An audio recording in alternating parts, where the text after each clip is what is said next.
उम्मीद है आप सब बहुत अच्छे होंगे, बहुत बढ़िया होंगे और मैं भी ठीक हूँ। तो चलिए शुरू करते हैं आज की क्लास। तो हम पढ़ रहे हैं अभी प्रस्तावना, और प्रस्तावना की मुख्य बातों को हमने 3 भागों में बांट लिया था। पहला सत्ता का स्रोत। सत्ता का स्रोत में हमने जाना था कि सत्ता का स्रोत शासन, सत्ता का स्रोत कौन है? जनता है। दूसरा हमने बांटा था सत्ता का स्वरूप। सत्ता के स्वरूप में हमने 5 बिंदु जाने थे। संपूर्ण प्रभुत्व संपन्न, समाजवादी, पंथ निरपेक्ष, लोकतंत्रात्मक और गणराज्य, है ना। अब हम तीसरा पढ़ते हैं सत्ता का उद्देश्य, यानी शासन शक्ति का उद्देश्य क्या है। उसको हम 6 भागों में बांट लेते हैं। न्याय, स्वतंत्रता, समानता, व्यक्ति की गरिमा, एकता और अखंडता और बंधुता। तो शासन शक्ति के उद्देश्य में पहला समझते हैं न्याय। हम जानते हैं न्याय में 3 बिंदु दिए हुए हैं। क्या क्या 3 शब्द हैं? सामाजिक, आर्थिक और राजनीतिक। तो सबसे पहले समझते हैं कि न्याय क्या है। न्याय का मतलब होता है जब एक व्यक्ति को मानव होने के नाते, पहला मानव होने के नाते, दूसरा उस राष्ट्र के नागरिक होने के नाते उसके जो अधिकार हैं उनको उपलब्ध कराना, उनको देना, ये होता है न्याय। जैसे आप मनुष्य हैं तो आपके मानव होने के नाते कुछ अधिकार होंगे जन्म से, और आप भारत के नागरिक हैं तो आपके नागरिक होने के भी अधिकार हैं, फंडामेंटल राइट्स। तो उन अधिकारों को उपलब्ध कराना, उन अधिकारों से आपको वंचित ना करना, उन अधिकारों को बिना भेदभाव के आप तक पहुंचाना, आपको सुलभ कराना, ये होता है न्याय।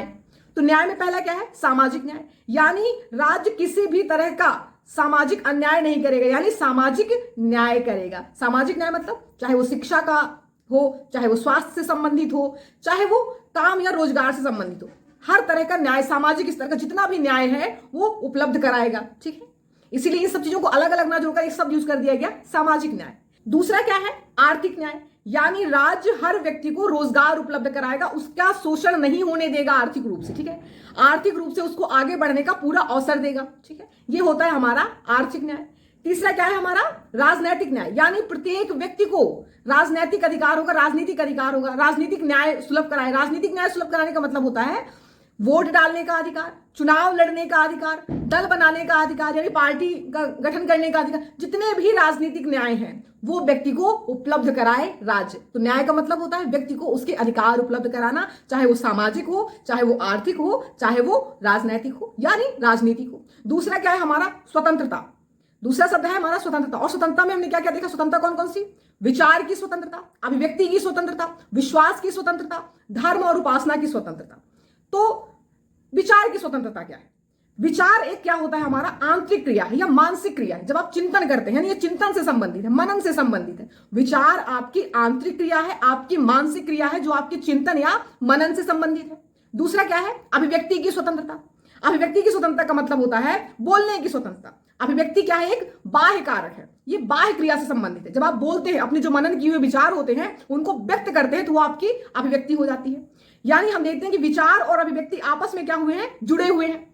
यानी अगर आप विचार करते हैं, चिंतन मनन खूब करते हैं, और आपको बोलने की आजादी ना दी जाए, अभिव्यक्ति की आजादी ना दी जाए, यानी मानसिक क्रिया की स्वतंत्रता है कि भाई सोच लो, लेकिन बाह्य क्रिया यानी अभिव्यक्ति की स्वतंत्रता ना हो, तो क्या आपके विचार की स्वतंत्रता का कोई अस्तित्व रह जाता है? कोई अस्तित्व नहीं।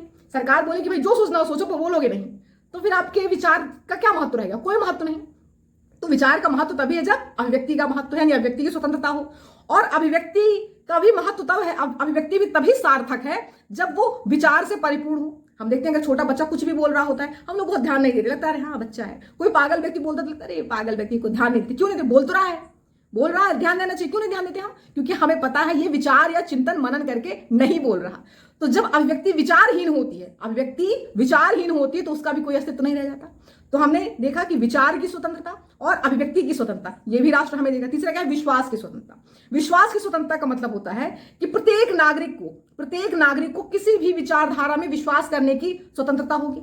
चाहे मैं मार्क्सवाद मानूं, चाहे मैं गांधीवाद मानूं, मैं किसी भी विचारधारा को मानने के लिए क्या हूं? स्वतंत्र हूं। किसी भी विचारधारा को मानने के लिए स्वतंत्र हूं, लेकिन वो विचारधारा संविधान विरोधी नहीं होनी चाहिए। अगर वो संविधान विरोधी विचारधारा है तो फिर मेरी स्वतंत्रता यहां पे नहीं है।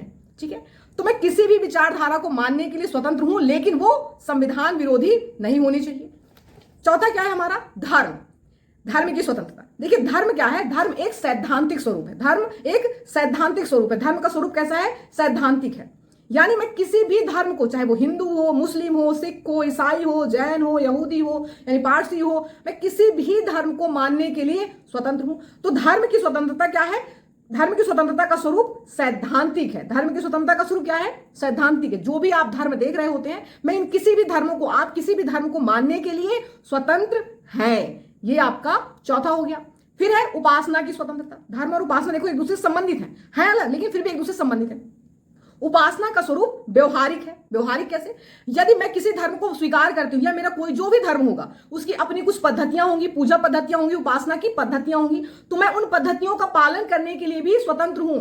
अगर मैं हिंदू हूं तो हिंदू धर्म में जैसे पूजा पाठ हो गया, रुद्राभिषेक हो गया, रामायण बैठाना, भागवत बैठाना, कथा कीर्तन करना, ये जो पूजा की जितनी पद्धतियां हैं मैं इनको मानने के लिए स्वतंत्र हूं। अगर आप मुस्लिम हैं तो आप रोजा रखना, नमाज पढ़ना, बाइबिल के अनुसार आप घर में बाइबिल का वाचन कीजिए, सॉरी कुरान का वाचन कीजिए, आप इसके लिए स्वतंत्र हैं। ठीक है। अगर आप ईसाई हैं तो आप ईसा मसीह का जन्मदिन मनाइए, क्रिसमस मनाइए, आप बाइबिल पढ़िए, जो भी आपके ईसाई धर्म में होता है आप उसके लिए स्वतंत्र। अगर आप सिख हैं तो अपने धर्म ग्रंथ को पढ़ने के लिए स्वतंत्र हैं, आप गुरुद्वारा जाने के लिए स्वतंत्र हैं, आप कड़ा धर्म की जो प्रतीक है, कड़ा, केश, कड़ा, पगड़ी, इनको धारण करने के लिए क्या है? स्वतंत्र है। यानी ये आपकी क्या है? उपासना की स्वतंत्रता।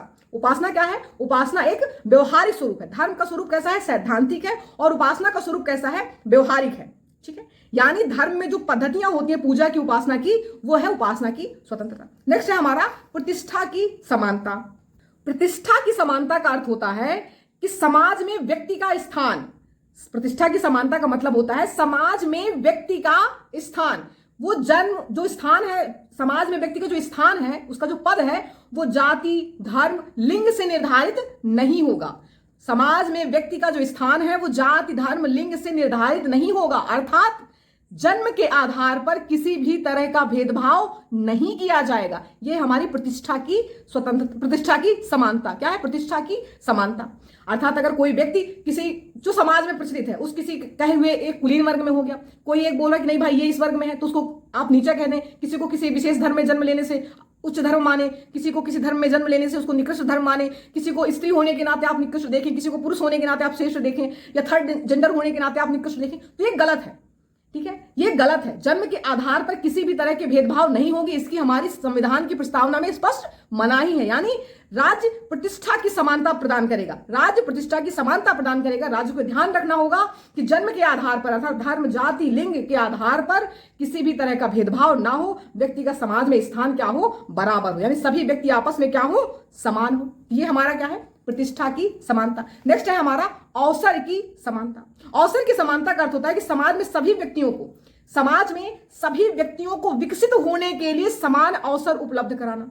अवसर की समानता का मतलब होता है समाज के प्रत्येक व्यक्ति को विकसित होने के लिए, डेवलप होने के लिए समान अवसर उपलब्ध कराना। यानी राज्य चाहे शिक्षा हो, चाहे स्वास्थ्य हो, चाहे रोजगार हो, कोई भी अगर अवसर देता है तो सबको समान रूप से अवसर देगा। राज्य किसी भी तरह का अगर अवसर देता है नागरिक को तो सबको समान रूप से अवसर देगा, किसी भी तरह का भेदभाव नहीं करेगा। इसी को बोलते हैं अवसर की समानता। नेक्स्ट है हमारा व्यक्ति की गरिमा। क्या है? व्यक्ति की गरिमा। व्यक्ति की गरिमा का अर्थ है कि प्रत्येक व्यक्ति को मानवीय गरिमा से परिपूर्ण जीवन उपलब्ध कराना। प्रत्येक व्यक्ति को मानवीय गरिमा से परिपूर्ण जीवन उपलब्ध कराना, यह भी संविधान का दायित्व है, यानी सरकार का, राज्य का दायित्व है। गरिमा से परिपूर्ण जीवन कैसे? जैसे उसको रोजगार उपलब्ध कराना, रोटी, कपड़ा, जो मकान, जो मूलभूत आवश्यकताएं हैं वो उपलब्ध कराना। हम जानते हैं कि जीवन के अधिकार में हमारा स्वच्छ वातावरण भी आता है, स्वच्छ जल, स्वच्छ वायु, सब, यानी जो भी आपकी गरिमा से संबंधित है, जो भी मानवीय गरिमा से संबंधित है, वो सब क्या करना? उपलब्ध कराना। नेक्स्ट जो शब्द है वो हमारा है एकता और अखंडता। एकता को इंग्लिश में बोलते हैं यूनिटी और अखंडता को बोलते हैं इंटेग्रिटी। तो एकता और अखंडता में क्या अंतर है? एकता क्या होती है? एकता संप्रदाय या समुदायों के बीच एक होने की भावना है। एकता संप्रदाय या समुदायों के बीच एक होने की भावना है। यह कैसी एक भावना है? यह मनोवैज्ञानिक विचारधारा है। एकता मनोवैज्ञानिक विचारधारा है।